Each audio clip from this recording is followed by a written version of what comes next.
কিরে পল্টু, কি অবস্থা তোর? আরে বন্ধু, আছি ভালো। তোর কি অবস্থা? সেই যে কলেজে ভর্তি হলি তারপরের থেকে তো তোর কোনো দেখাই নাই। তোর সাথে কিছু কথা ছিল। কি কথা কবি ক বন্ধু। আর এদিকে বাড়ি একটু কাজ কামে ব্যস্ত থাকি তো। আমরা কলেজের বন্ধুরা সবাই মিলে পিকনিকে যাব, কক্সেস বাজার, বুঝছিস? তোরও কিন্তু যাওয়া লাগবে। সে না হয় বুঝলাম, কিন্তু বন্ধু কয় টাকা করে দেয়া লাগবে নে? কক্সেস বাজার হিসেবে কম করে ধরা হয়েছে, বুঝছিস, 5,000 টাকা করে। 5,000 টাকা? আরে কক্সবাজার হিসেবে কমই ধরা হয়েছে, তাহলে ওই কথাই থাকলো, শুক্রবারেই যাব, কিন্তু তুই তাড়াতাড়ি জানাই দিস।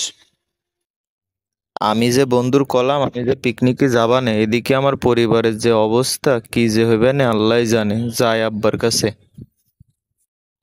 আব্বা, তুমি এই জায়গায় বসে রইছাও আর আমি তোমার সারা বাড়ি খুঁজছি। তোমার সাথে আমার একটা কথা ছিল। একটু ঘুমাইছিলাম রে বাজান, কি বলবি বল।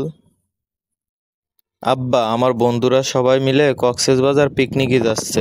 আমিও ওদের সাথে যেতে চাই। সে না হয় বুঝলাম রে বাবা, কিন্তু কয় টাকা দিতে হবে সেটা একটু কদিনই। কক্সেস বাজার তো আমাদের হানতে মেলা দূর আব্বা, সেই হিসেবে কমই ধরছে, 5,000 টাকা। 5,000 টাকা? বাজান, এদিকে তো আমার কাজ কামও হচ্ছে না, মাঠে এখন কাজ নেই। তোর মার ওষুধও কেনা লাগছে, আমার কাছে তো অত টাকা নেই রে বাবা। কিরে, তোর সাথে দেখা হয়ে ভালোই হলো। আমি তো তোরেই খুঁজতেছিলাম। পিকনিকে যাবি না? কি খবর বল। আসলে বন্ধু, হয়েছে কি, আমার আব্বার না কাজ কাম হচ্ছে না ঠিকঠাক মতন, এদিকে মার শরীরটাও খারাপ। এই জন্য আমার আব্বার কাছে টাকা নেই, আমি না পিকনিকে যাবার না। আরে তুই যে ফকিন্নি, তুই যে যাবি না সেটা আমি আগে থেকেই জানতাম, ঠিক আছে? তোর নামও আমাদের লিস্টে আমরা তুলি নাই।